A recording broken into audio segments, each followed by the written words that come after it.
दोस्तों, क्या आपको पता है कि भारत का संविधान विश्व का सबसे बड़ा संविधान है, लेकिन क्या वाकई हम इसके मतलब को समझते हैं? आज सोशल मीडिया पर संविधान बचाओ, संविधान खतरे में है जैसी बातें हर जगह चारों ओर सुनाई देती हैं। लेकिन संविधान आखिर है क्या, किसने बनाया और हमारे जीवन में इसका क्या रोल है, सब कुछ आज के इस वीडियो के अंदर हम समझने जा रहे हैं। हमारा इससे अगला वीडियो बिल्कुल भी मिस मत करिएगा, क्योंकि उसके अंदर हम ये समझेंगे कि संविधान कौन सी चीजें हैं जिनकी इजाजत हमें नहीं देता है। तो चलिए फटाफट से वीडियो को शुरू करते हैं और संविधान को बिल्कुल ही आसान भाषा में खोलते हैं। आजादी के बाद भारत को एक मजबूत नींव की जरूरत थी। 1946 में संविधान सभा बनी और उस समय इसमें 389 सदस्य उपस्थित थे। कमेटी की अध्यक्षता डॉक्टर भीमराव अंबेडकर ने की, जिन्हें की संविधान का वास्तुकार कहा जाता है। उनकी भी एक अलग कहानी है। क्लास में बैठने नहीं दिया जाता था, पीने के लिए पानी को अलग रखा गया क्योंकि वो दलित थे। लेकिन इनकी लंबी कहानी है। अगर आप चाहते हैं कि हम इसके बारे में भी डिस्कस करें तो एक सेपरेट वीडियो इस पे हम जरूर लेकर आएंगे, कमेंट कर दीजिएगा।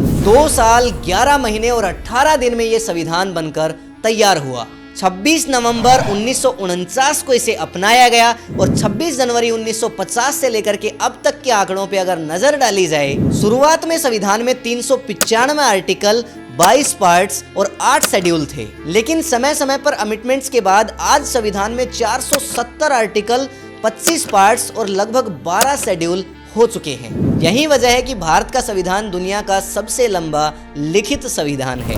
संविधान की आत्मा है प्रस्तावना, जिसमें लिखा है we the people of India, यानी कि देश की ताकत जनता के हाथों में है। संविधान में कुछ महत्वपूर्ण शब्दों का इस्तेमाल किया गया है, जैसे कि सोवेरेन, यानी कि हम किसी के अधीन नहीं हैं। जब रशिया यूक्रेन का युद्ध हुआ तो अमेरिका और यूरोप ने बार बार भारत पे दबाव डाला कि आप तेल मत खरीदिए रूस से, लेकिन भारत ने कहा कि हमें अपने नागरिकों का सोचना है और हम अपने हिसाब से चलेंगे, न कि आपके हिसाब से। सोचिए, अगर संविधान में सोवरेन जैसे शब्द ना होते तो भारत को किसी और की बात माननी पड़ती। लेकिन संविधान ने हमें ताकत दी कि हम अपनी फॉरेन पॉलिसी खुद ही तय करेंगे। एक और वर्ड है सोशलिस्ट, यानी कि समाज में समानता, यानी हर वर्ग को बराबरी का अवसर मिले। मान लीजिए कोई बच्चा बहुत गरीब परिवार से है, सरकारी स्कूल में जाता है, मिड डे मील खाता है, लेकिन आगे चलकर आईएएस बन सकता है। या फिर कोई मजदूर परिवार सरकारी अस्पताल में मुफ्त इलाज करवा सकता है। ये सब कुछ सोशलिस्ट सोच के कारण ही तो संभव है। सुनने में ये बातें बहुत अच्छी लग रही है ना?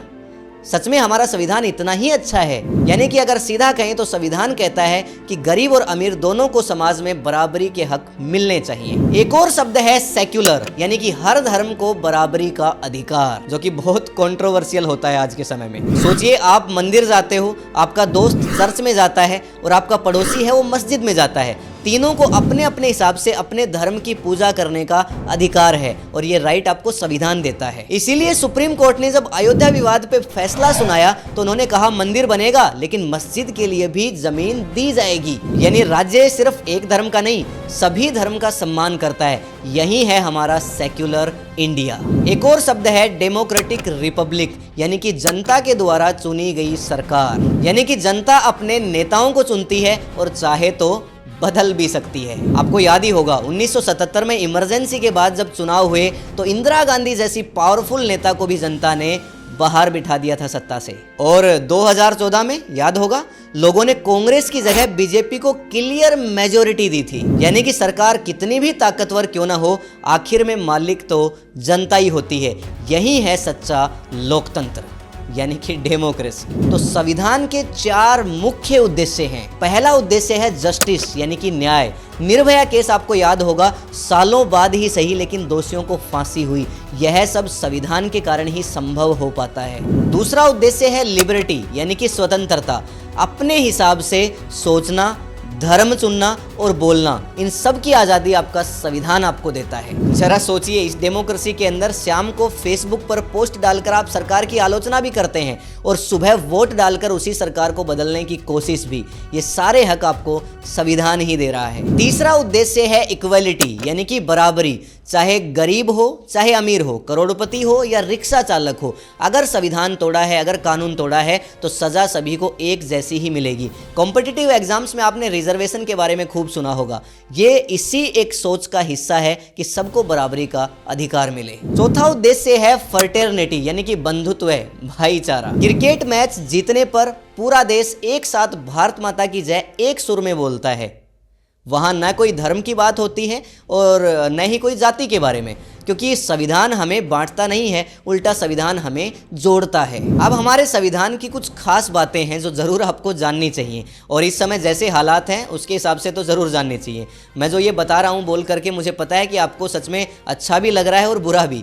अच्छा इसलिए लग रहा है कि संविधान इतना अच्छा है, और बुरा इसलिए लग रहा है कि आज हालात कुछ और हैं। लेकिन अगर आप चाहेंगे तो हम सभी चीज़ों के ऊपर वीडियो लेकर के आएंगे। अगर पहली विशेष बात करें तो federal but strong centre. Bharat का संविधान कहता है कि हमारा देश संघीय ढांचे पर बना है, यानी सभी राज्य जैसे कि राजस्थान, यूपी, महाराष्ट्र, सभी को अपनी तरफ से कानून बनाने की ताकत है। लेकिन सबसे ज़्यादा इन सब में स्ट्रॉन्ग अगर कोई है तो वो है सेंटर, यानी कि केंद्र। यही वजह है कि कोविड-19 के दौरान हर राज्य अपने हिसाब से नियम बनाना चाहता था, लेकिन केंद्र ने लॉकडाउन लगाया और सभी राज्यों के लिए एक जैसे नियम बनाए और उन्हें अप्लाई भी किया, और सभी राज्यों को मानना भी पड़ा। नहीं तो केजरीवाल जी तो अपने हिसाब से नियम बनाने वाले थे। चाहे अगर टैक्स की बात करें तो हर राज्य अपना अलग से टैक्स लगाता था, लेकिन केंद्र ने जीएसटी ला करके सभी को एक वित्तीय ढांचे के अंदर बांध दिया। और सिर्फ इतना ही नहीं, किसी राज्य में अगर सरकार ठीक से न चले तो केंद्र राष्ट्रपति शासन लगाकर पूरा का पूरा चार्ज अपने हाथ में ले लेता है। इतना पावरफुल है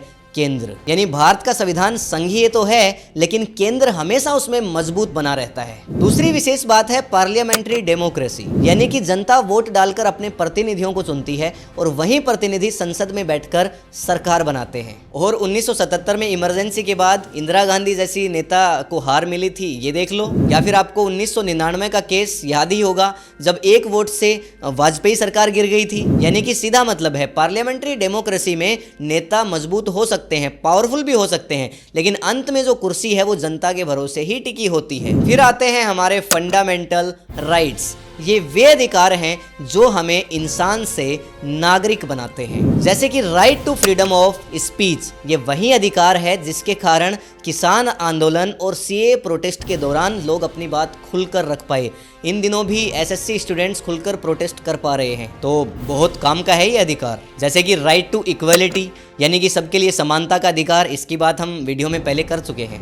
राइट टू एजुकेशन, यानी कि सभी को पढ़ने का अधिकार है, जिसके कारण देश में लाखों बच्चे डॉक्टर, इंजीनियर बन पा रहे हैं। अब फिर से आप कहेंगे कि बातें बहुत अच्छी हैं संविधान में, लेकिन ग्राउंड जो स्थितियाँ हैं वो बहुत खराब हैं।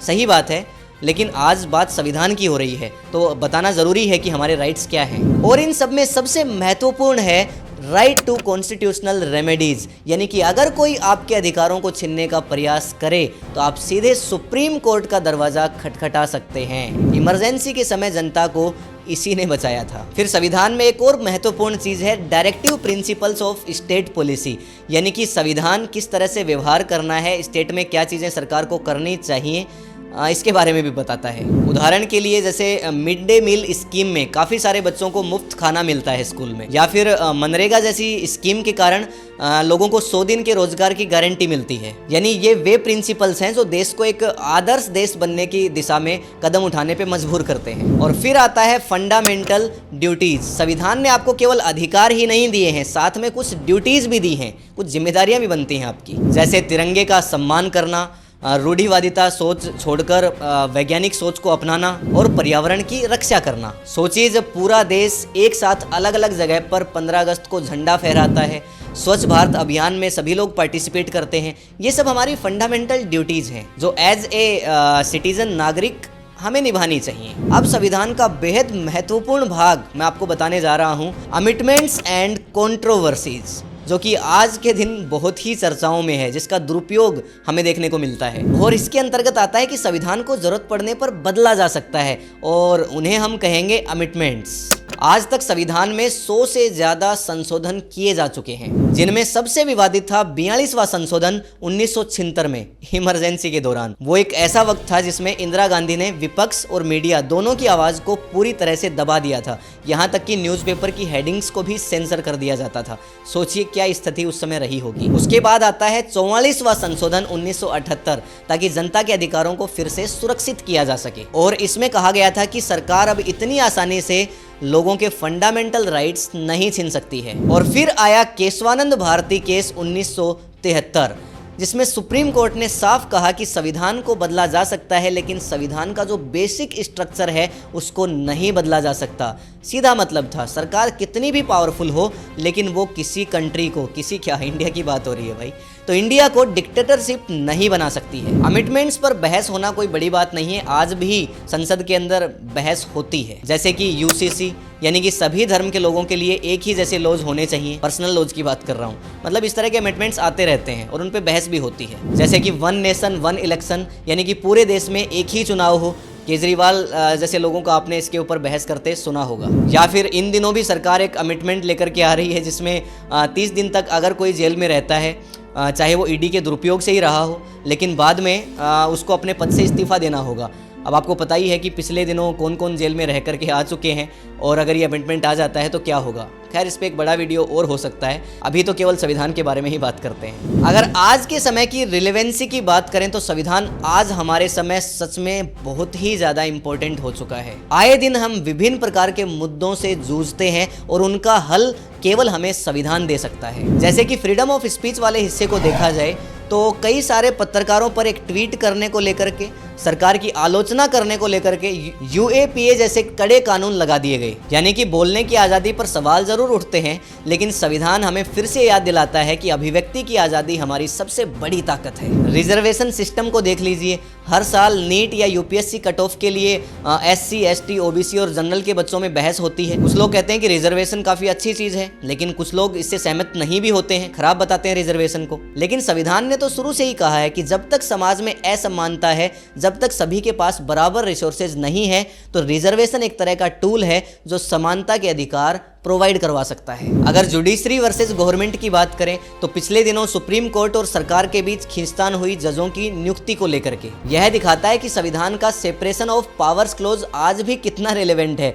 वरना देखिए, सरकार अपने हिसाब से जजों की नियुक्ति कर देती और जुडिशरी भी उनके अधीन होती। अगर इलेक्शन रिफॉर्म्स पर बात करें तो क्या आपको पता है कि हमारे संसद के अंदर लगभग 30% से भी ज्यादा एमपीज और एमएलएज पर क्रिमिनल केसेज हैं, यानी कि आपराधिक मामले हैं, जो कि एक शर्म की बात है। लोग पूछते हैं कि अगर अपराधियों को टिकट मिलता है तो इस स्थिति में संविधान कितना इफेक्टिव है। तो यही संविधान के आर्टिकल 102 और इलेक्शन कमीशन की ताकत सामने आती है। लेकिन फिर से आप कहेंगे कि इलेक्शन कमीशन तो इन दिनों और ही किन्हीं कारणों के लिए चर्चाओं में है। आपकी सभी बातें ठीक हैं, मानने योग्य हैं, हम उन पे भी आएंगे, ज़रूर नए वीडियोज़ लेकर के आएंगे, लेकिन अभी के लिए केवल संविधान। तो चाहे बोलने की आज़ादी हो या आरक्षण की बहस, न्यायपालिका और सरकार का टकराव या फिर चुनावी सुधार, सभी के अंदर रास्ता एक ही है, संविधान, यानी कि हमारा कॉन्स्टिट्यूशन। और यही कारण है कि आज संविधान की अहमियत पहले से कहीं ज़्यादा है। और शायद इसीलिए उस समय डॉक्टर भीमराव अंबेडकर ने कहा था कि संविधान भले ही कितना ही अच्छा क्यों ना हो, लेकिन अगर उसे लागू करने वाले लोग अच्छे नहीं हैं तो संविधान बेकार है। जरा सोचिए, स्वीडन और यूएसए जैसे लोगों के पास छोटे छोटे संविधान हैं, लेकिन फिर भी वो नियमों का पालन करते हैं। उनके यहाँ सिस्टम बड़े अच्छे से रन करता है। भारत में देखा जाए तो संविधान में कमी नहीं है, लेकिन दिक्कत तब आती है जब पॉलिटिशियंस और नागरिक दोनों ही संविधान का पालन नहीं करते। जैसे उदाहरण के लिए देखा जाए तो ट्रैफिक सिग्नल के ऊपर रेड बत्ती है, लेकिन फिर भी लोग गाड़ी को निकाल ले जाते हैं। आपने भी ऐसा कई बार देखा होगा। अब बताइए, इसमें संविधान गलत है या हम लोग खुद गलत हैं? इसीलिए मैं कहता हूं कि संविधान को सिर्फ किताबों में मत देखिए, इसे समझना, अपनाना और बचाना, यही सच्ची देशभक्ति है। सरकारें आती रहेंगी, चली जाएंगी, लेकिन संविधान रहना चाहिए, यह देश रहना चाहिए। कोई भी पॉलिटिकल पार्टी हो, कोई भी मजहब हो, धर्म हो, लेकिन संविधान सबसे ऊपर है। अगर ये वीडियो आपको अच्छा लगा है तो इसे ज़्यादा से ज़्यादा शेयर करिएगा, ताकि बहुत सारे लोगों तक, खासकर बहस करने वाले लोग जो कि संविधान पे बात करते हैं कि संविधान खतरे में है, या बहुत सारी बातें चलती हैं, तो उन तक ज़रूर भेजिएगा ताकि वो समझ सकें कि संविधान आखिर है क्या। और चैनल को सब्सक्राइब ज़रूर कर लीजिएगा क्योंकि बहुत ही शानदार वीडियोज इस चैनल पे आने वाले हैं। और अगर आप चाहते हैं कि अगला वीडियो, जैसा मैंने आपको शुरू में बताया था कि संविधान हमें किन चीज़ों की इजाज़त नहीं देता है, एक डिटेल्ड वीडियो लेकर के आएँ, तो नीचे कॉमेंट सेक्शन में लिख करके हमें ज़रूर बताइएगा। तो आज के वीडियो में इतना ही। आपने इतने लंबे समय तक मुझे सुना, इसके लिए आप सभी का धन्यवाद। मिलेंगे एक और वीडियो के अंदर, तब तक के लिए जय हिंद, जय भारत।